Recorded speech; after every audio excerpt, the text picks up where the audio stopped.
नमस्कार, मैं शंभू कुमार सिंह और आप देख रहे हैं नेशनल दस्तक। इस वीडियो को देख लीजिए, मेरा रोज एक बुलेटिन देख लीजिए, आपको इस देश की सारी हकीकत पता चल जाएगी। आपको पता है, बीजेपी के एक सांसद ने जहाज का दरवाजा इमरजेंसी गेट खोल दिया। बीजेपी के एक सांसद जो कुश्ती फेडरेशन का अध्यक्ष भी है, उस पर महिला खिलाड़ियों से शोषण का आरोप लगा है। आपको पता है, यूपी में बीजेपी का एक नेता, छुटभैया ब्राह्मण नेता, चकला घर चला रहा था। कोई बहस सुनी आपने किसी टीवी अखबार ने आपको कहा, मोदी जी ने कहा है कि हमको मुसलमानों के घर जाना है, उनसे दिल जोड़ना है, उनकी रक्षा करनी है। सोचिए अब उनके भक्त क्या करेंगे जो दिन भर हिंदू मुस्लिम करते हैं। या खाने के दांत अलग है, दिखाने के दांत अलग है। और सोचिए, तुलसीदास ने बहुजनों को नीच समझा और अब उसके सिंपथाइजर बहुजनों को मूर्ख समझते हैं। तो ये तमाम बड़ी खबरें हैं जो सोशल मीडिया पर वायरल है। एक वीडियो देखिए, आपको दूध का दूध और पानी का पानी हो जाएगा। सोचिए, आज पुनिया, फोगाट जैसे ओलंपिक के खिलाड़ियों ने साफ साफ आरोप लगाया है कि एक शख्स हैं जिनका नाम है, वो सांसद हैं बीजेपी के, नाम है उनका बृजभूषण शरण सिंह। बीजेपी के सांसद हैं 6 बार के, रेसलिंग के अध्यक्ष हैं। उन पर महिलाओं खिलाड़ियों से शोषण करने का आरोप लगा है, जान मारने की धमकी देने का आरोप लगा है। देखते हैं टेलीविजन अखबार बहस करता है कि नहीं। और मैं कह रहा था ना कि एक दिन न एक दिन पाप का घर आप फूटता जरूर है। आज मुझे एक ओबीसी हिंदू मिले, बीएसएनएल के अधिकारी हैं। आपको पता है, वो वैष्णो देवी गए थे, उसको लेकर उन पर उनका सैलरी इंक्रीमेंट रोक दिया गया, उनको जुर्माना कर दिया गया। और पता चला कि उनका कहना था कि 40 लाख रुपए का, कुछ सवर्ण अधिकारी थे जो 40 लाख रुपए के फर्जी बिल पर उनसे दस्तखत करवाना चाहते थे। उन्होंने प्रधानमंत्री को चिट्ठी लिखी, सीबीआई को चिट्ठी लिखी, विजिलेंस को चिट्ठी लिखी, तमाम जांच एजेंसियों को चिट्ठी लिखी। नतीजा ये हुआ कि जो अधिकारी पर आरोप लगा उसने खुद ही जांच करवा लिया और इस ओबीसी हिंदू, यादव हिंदू का कोलकाता ट्रांसफर हो गया। सोचिए, उनके हाथ में 3-4 अंगूठियां भी थी। अब बताइए, कट्टर हिंदू वैष्णो देवी जाता है, 3-4 अंगूठियां भी पहनता है, उसके बाद भी उसके साथ जो अन्याय हो रहा है वो जाति के आधार पे हो रहा है या धर्म के आधार पे हो रहा है। मैं फिर कह रहा हूं, आप मजदूर, लाचार, बेबस रहिए, आपका जातिवाद कुछ नहीं बिगाड़ लेगा। ठेला चलाइए, रिक्शा चलाइए, गाड़ी चलाइए, सब्जी बेचिए, उनका कुत्ता घुमाइए, उनके पैर दबाइए, वो कहेंगे बहुत अच्छा। और वो सोसाइटी में जाके कहेंगे कि देखो, मैंने SC ST OBC को नौकरी दे रखी है, सब्जी बेचने की, कुत्ता घुमाने की, ठेला चलाने की। उनको दिक्कत आपसे तब है जब आप चपरासी से लेकर चीफ जस्टिस बनना चाहते हैं, आप CM PM बनना चाहते हैं, SP DM बनना चाहते हैं, जज बनना चाहते हैं, पत्रकार बनना चाहते हैं, बिजनेस करना चाहते हैं, फिल्मों में जाना चाहते हैं, खेलों में जाना चाहते हैं, तब आपकी जाति सामने आती है। सोचिएगा जरूर। खैर, एक एक करके खबर, मेरा तो काम है खबरों को बताना और दिन भर जो लोगों से सुनता हूं। सोचिए, उस अधिकारी को इंक्रीमेंट रोक दिया गया, 16,000 का इंक्रीमेंट। अभी एक रिटायर्ड IPS बिहार के सासाराम के, उनका एक दुबे जी ने ऐसा CR बना दिया है कि उनका पेंशन नहीं मिलने वाला है और उनका जो ग्रेचुइटी है 30-40 लाख रुपए जो भी होगा उसको अटका दिया गया गृह मंत्रालय में। इस जाति के नाम पर हुआ है, धर्म के नाम पर, जबकि वो SC हिंदू हैं। सोचिए, जिस देश में लालू यादव, मुलायम सिंह यादव, अखिलेश यादव, मायावती, हेमंत सोरेन, जो बीजेपी RSS के खिलाफ है, उसको तो हिंदू नहीं मानते हैं, तो हमारी क्या औकात है। खैर, हमारा जो काम है वो हम आपको करते रहते हैं, दिखाते रहते हैं। सोचिए, सपा करे बात मुस्लिम का तो आरोप हम पर तुष्टीकरण का, मुस्लिम वोट की बात करे तो भाजपा पीठ थपथपाए सेकुलर का, भाजपा का। सोचिए, तो भाजपा के दोहरे चरित्र को समझा करो, स्वामी प्रसाद मौर्य ने लिखा है। और खबरें देखिए, ये एक चैनल है न्यूज़ 24। ट्विटर खरीदकर पैसों की तंगी से परेशान हुए एलन मस्क के सामने नौबत टीवी, फ्रिज, टेबल कुर्सी बेचने तक आ गई है। इस तरह का अफवाह इस देश की मीडिया फैलाता है। और ये शख्स अखिलेश तिवारी, अपने आप को लिबरल पत्रकार कहता है। गाजीपुर के सेवाराई के नायब तहसीलदार हिम्मत बहादुर जी का ये वीडियो वायरल हो रहा है। वीडियो में नायब तहसीलदार साहब मंदिर जाने वाले लोगों को बेवकूफ़ कह रहे हैं और अयोध्या में राम मंदिर को दुकानदारी बता रहे हैं। कह रहे हैं कि हम इतने कमज़ोर नहीं है। सुनिए, ये अम्बेडकराइट है, इन्होंने सिर्फ इतना कहा कि हमको बाबा साहब के विचारों पर चलना है। तो सोचिए, जो लोग भी कर्मकांड के खिलाफ, जो धर्म हमको नीच कहता हो, जो किताबें हमको नीच कहता हो, क्या हम फूले पेरियार, अंबेडकर, रविदास, कबीर की बात माने तो हम गलत हैं? हम बुद्ध की बात माने तो गलत हैं? रामस्वरूप वर्मा की बात माने तो गलत हैं? सर छोटू राम की बात माने तो गलत हैं? सोचिए, ये ब्राह्मण समाज के जो बाभन टोली के पत्रकार हैं, ये कांग्रेस के पक्ष में हो सकते हैं बीजेपी से हटकर, ये ममता के पक्ष में हो सकते हैं, ये नवीन पटनायक के पक्ष में हो सकते हैं जो सवर्ण है, ये SC ST OBC माइनॉरिटी के पक्ष में नहीं हो सकते। सोचिए, एक शिक्षा मंत्री को कैसे बिहार वाले को घेर कर शिकार करने की कोशिश हो रही है। भारत जोड़ो यात्रा के दौरान राहुल गांधी ने तेलंगाना में KCR की आलोचना की, महाराष्ट्र में सावरकर के खिलाफ बयान देकर शिवसेना को असहज किया, यूपी में अखिलेश यादव और समाजवाद पर निशाना साधा, अब भाई वरुण गांधी पर ही सवाल उठा दिए। सोचिए, कांग्रेस जो है ये B टीम है, ये मायावती से भी लड़ेंगे बंगाल में और बीजेपी को हराएंगे, ये तेलंगाना में KCR से लड़ेंगे, बीजेपी को हराएंगे, ये यूपी में अखिलेश BSP से लड़ेंगे, बीजेपी को हराएंगे, इनका कुछ नहीं हो सकता। और अखिलेश यादव ने कहा है कि हम बीजेपी को यूपी से भगाएंगे। न्यू इंडिया में दलित अपने हक के लिए लड़े तो उग्रवादी, आदिवासी अपने हक के लिए लड़े तो नक्सलवादी, सोचिएगा जरूर, और मुस्लिम अपने हक के लिए लड़े तो आतंकवाद, पिछड़ा अपने हक के लिए लड़े तो जातिवाद, लेकिन भारतीय जनता पार्टी के लोग अपने स्वार्थ के लिए कुछ भी करे तो राष्ट्रवाद। गजब लीला चले। छत्तीसगढ़ 10 साल, 3722 नक्सली हमले, 489 जवान शहीद, मौत के मामले में टॉप पर है राज्य। इस तरह के आंकड़े दिए जा रहे हैं। चित्त भी मेरी पट भी मेरी। और ये देखिए, बेटी बचाओ का नारा देने वाली ही कुश्ती संघ में महिला खिलाड़ियों का शोषण करे, बेहद शर्मनाक है। ये बेटी बचाओ का नारा देने वाली महिला खिलाड़ियों का सोचिए, अब स्मृति ईरानी को सोचिए, अब भी प्रधानमंत्री बोलेंगे कि नहीं। ये किसानों की बेटियां हैं, जाट गुर्जर पटेल समाज की बेटियां हैं, पुनिया बैठे थे, फोगाट हैं ये अब तो कम से कम समझ जाओ कट्टर हिंदुओं, ये हिंदुओं के भी नहीं है।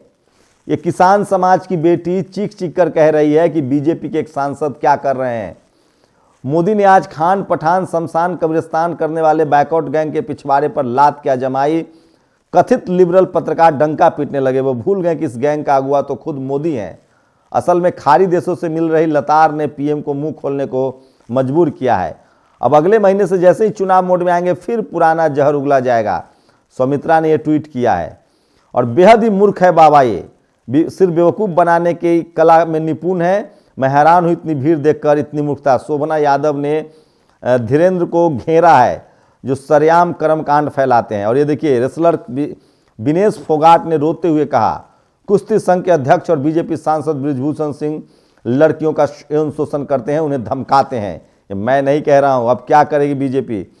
यूपी में एक कपल था, एक जोड़ा था, सड़कों पर वो अपने प्यार का इजहार कर रहे थे, उसको गिरफ्तार कर लिया गया। इस देश में हत्यारे, बम बंदूक चलाने वाले नहीं गिरफ्तार किए जाते हैं। इस देश में किसी को घसीट के मार दीजिए 17 किलोमीटर, देश की राजधानी दिल्ली में, उस पर 302 लगने में 17 दिन लग जाता है।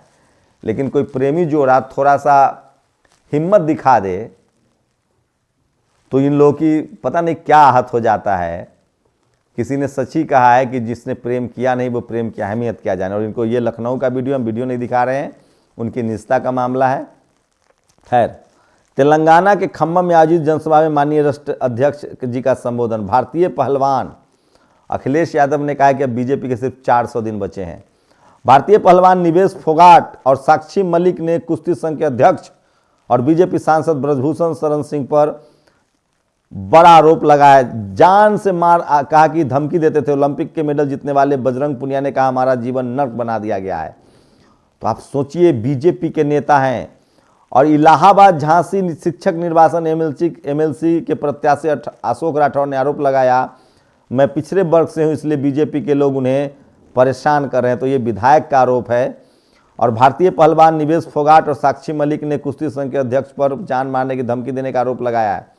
और कल बीजेपी की मीटिंग खत्म हुई, उन्होंने कहा कि 400 दिन बाकी, हमें लगता था कि सरकार जो दावा करती है हटेगी। और तो सबसे ज़्यादा, और बॉलीवुड में फिल्मों को लेकर बायकाट के बीच पीएम मोदी ने भाजपा नेताओं को खुद हिंदू मुस्लिम से दूर रहने को कहा है। दीपक चौरसिया ने जीनू ज्वाइन कर लिया, ये भी बड़ी खबर है। तेजस्वी सूर्या ने इंडिगो की विमान खोल दिया था। देखते हैं इनको सजा होती है कि नहीं, मुझे तो लगता नहीं है। और एससी समाज की एक लड़की की हत्या की जाती है। हत्या के बाद सबको दफन कर दिया जाता है। उल्टी सीधी रिपोर्ट बना दी जाती है। मामले प्रशासन को रफा दफा कर देता है। लड़की का बूढ़ा बाप हार नहीं मानता है। हर दरवाजे से दुत्कार दिए जाने के बाद ये पिता उन्नाव के सांसद साक्षी महाराज के पास जाता है और वो कहते हैं कि मेरे दरवाजे पर नहीं, डीएम के दरवाजे पर जाकर मरो। ये है बीजेपी की असली हकीकत। और ये देखिए, एक बददिमाग आदमी फ्लाइट में इमरजेंसी एग्जिट डोर खोल देता है, जिससे फ्लाइट 3 घंटे देर हो जाती है। यह है बीजेपी सांसद का नाम सूर्या। 21 अरबपतियों के पास 70 करोड़ भारतीयों से ज़्यादा संपत्ति। सबसे अमीर 1% आबादी के पास हिंदुस्तान का 40% धन है। और ये देखिए, सूर्य कुमार सूर्या है।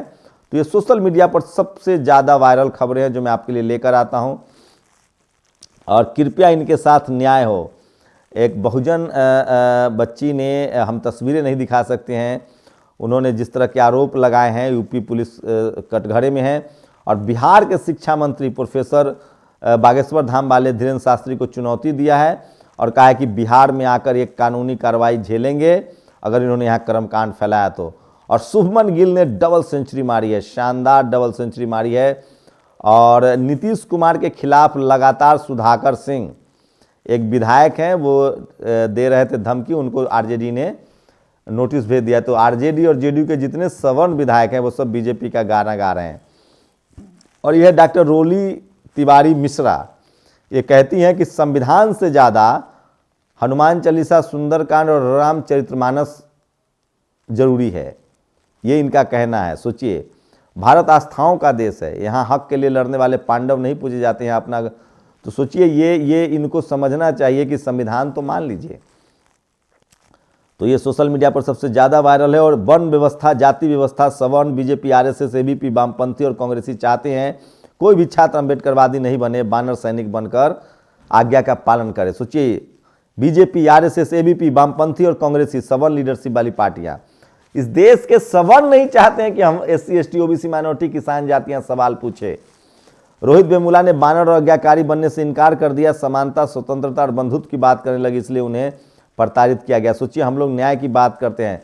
अंजलि मर्डर केस में 17 दिन बाद धारा 302 लगाई गई है, ये स्वाति मालीवाल ने ट्वीट किया है। और यकीन मानिए, मदन जी में कुछ तो प्रतिभा होगी। और ये सोशल मीडिया पर वीडियो वायरल हो रहा है।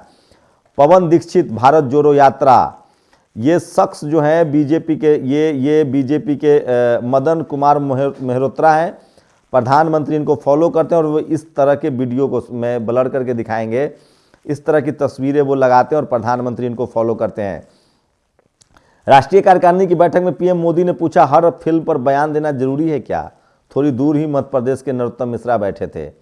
और चंडीगढ़ के मेयर पद में कांग्रेस के 6 पार्षद अलग हो गए और बीजेपी जीत गई। अब बताइए, बीजेपी को कौन जिता रहा है? बीजेपी सांसद तेजस्वी सूर्या ने खोला इंडिगो की इमरजेंसी गेट। और आज की सबसे बड़ी तस्वीर जो कल की आई थी, कल रोहित वेमुला की मां से मिले हैदराबाद यूनिवर्सिटी गए थे चंद्रशेखर रावण, चंद्रशेखर आज़ाद, और उन्होंने रोहित वेमुला को याद किया और सबसे मर्माहत है। और सोचिए, ये बाबा है, ये आज भी कह रहा है कि रामचरितमानस का जो वो चौपाई है कि शूद्र को पूजिए मत अगर वो विद्वान भी हो, और ब्राह्मण को पूजिए अगर वो विद्वान न हो, और सारे शूद्र मिलकर सुन रहे हैं, हम तो सुना भी नहीं सकते हैं। और 80% से ज़्यादा पोस्ट डॉक्टरल फेलोशिप फंड ऊंची जातियों को मिला है। 2016 से 2020 तक 80%, 20% में एससी, एसटी, ओबीसी, माइनॉरिटी के लोग काम चला रहे हैं। और ये सारी बातें आपको कोई और नहीं बताएगा। इसलिए मैं कह रहा हूँ कि सोशल मीडिया ही सच्चा मीडिया है, सोशल मीडिया ही बहुजन मीडिया है। इसलिए वो तमाम खबरें मैं आपके लिए लेकर आता हूँ। और सोचिए कि इस देश में बेहद ही मूर्ख है ये बाबा। तो धीरेन्द्र शास्त्री जो है वो लगातार धमकी दे रहे हैं लोगों को, लेकिन लोग जो हैं वो उनसे अब डर नहीं रहे हैं। उनकी पोल पट्टी खुलने लगी है और लोग बात करने लगे। तो ये तमाम बड़ी खबरें थी जो आज सोशल मीडिया पर वायरल है। और यूपी के 18 महीने पहले बुजुर्ग मुस्लिम को गुंडों ने पीटा, दाढ़ी नोची, इसके बावजूद पुलिस ने एफआईआर नहीं लिखी। सुप्रीम कोर्ट में 18 महीने के आदेश के बाद एफआईआर लिखी गई। और एक मुस्लिम स्टूडेंट को मास्टर कर रहे थे, वो master in computer science, Madhya Pradesh में उन पर हमला हुआ है। मोदी जी कहते कुछ है, करवाते कुछ है। जैसे ही कहे कि मुझे गोली मार दो, मेरे दलित भाइयों को मत मारो, दलितों पर हमले बढ़ जाते हैं। जैसे ही वो प्रो मुस्लिम दिखते हैं, मुसलमानों पर हमले बढ़ जाते हैं। और ये देखिए, बेलगावी, ये कर्नाटक में एक मस्जिद पर ताला जड़ दिया गया, ये भी तस्वीरें वायरल है। और 6 मदरसा गुजरात के में बुलडोज कर दिए गए। कच्छ इलाके में 6 मदरसा जो है गुजरात में 6 मदरसा जो हैं फिर से गिरा दिए गए हैं। तो जैसे ही मोदी जी कुछ बोले उनको उनके उल्टा समझ लीजिए। और एक कल भी रोहित वेमुला को लोग याद कर रहे थे, ये हैं प्रोफेसर इंदु चौधरी जो BHU की प्रोफेसर है, रोहित वेमुला को याद कर रही हैं, और राजेंद्र पाल गौतम ने भी रोहित वेमुला को याद किया है। तो सोशल मीडिया पर ये तमाम बड़ी खबरें थी जो वायरल है, और इसलिए मैं कह रहा हूँ कि सोशल मीडिया ही सच्चा मीडिया है, सोशल मीडिया ही बहुजन मीडिया। तो सोचिए, बीजेपी के एक सांसद पर छेड़छाड़ का आरोप लगता है। टीवी बहस किस पर कर रही है? प्रोफेसर चंद्रशेखर पर, जो कर्मकांड के खिलाफ बोल रहे हैं, तुलसी दुबे पर सवाल उठा रहे हैं। बीजेपी का एक सांसद इमरजेंसी गेट खोल देता है, बहस उस पर नहीं हो रही है। बीजेपी का एक छुटभैया नेता बार डांस चकला घर चलाता है। बीजेपी के एक नेता पर सुप्रीम कोर्ट कहता है कि रेप का FIR दर्ज करो। इन सब पर बहस होगी? इसलिए मैं कह रहा हूं ये मीडिया मैनेजमेंट की सरकार है, सावधान रहिए। शुक्रिया। नेशनल दस्तक की आपसे गुजारिश है कि अगर इसको बचाना चाहते हैं तो नेशनल दस्तक को सब्सक्राइब करने के लिए रेड कलर के सब्सक्राइब बटन को दबाएं, फिर बेल आइकन की घंटी दबाएं। नेशनल दस्तक को बचाने के लिए बहुत जरूरी है कि हर खबर को शेयर करें, लाइक करें, कमेंट जरूर करें।